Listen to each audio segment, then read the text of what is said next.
When we retire, the cost of healthcare may be the first expense we account for.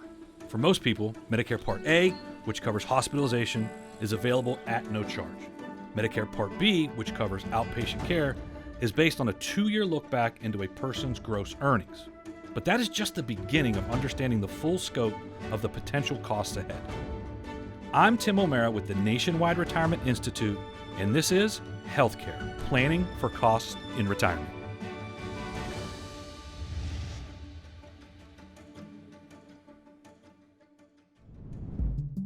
Medicare Part B monthly premiums are around $150 a month, and the cost can escalate to over $500 a month. But Medicare Parts A and B don't cover everything, and secondary insurance like Medicare Advantage, Medicare Part D, and Medigap should be considered.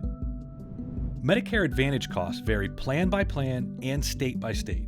While Part C has prescription coverage, you can elect for just Medicare Part D by itself. Everyone on Original Medicare is eligible for Medicare Part D prescription drug plans.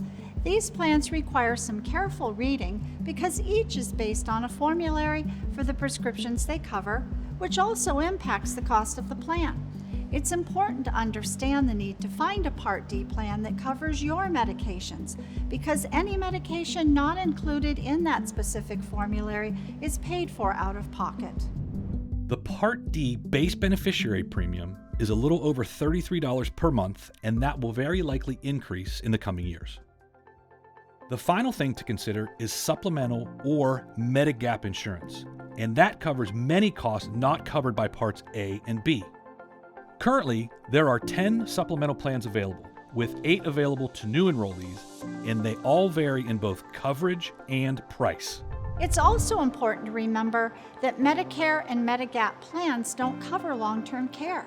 For people over the age of 65, there's a 50% chance they'll need it, and most people don't understand how costly long-term care can be. In addition, people may not realize the toll it can take on unpaid caregivers. People often think they can self-insure, meaning they'll cover these expenses out of pocket, but better options may exist, and this is an area that many financial professionals can have important conversations about coverage options. Long-term care coverage has grown in interest in recent years. Industry research firms will put the average yearly premiums at $2,700 for a standalone policy. Linking long-term care coverage to life insurance is becoming far more popular because of the flexibility this can provide.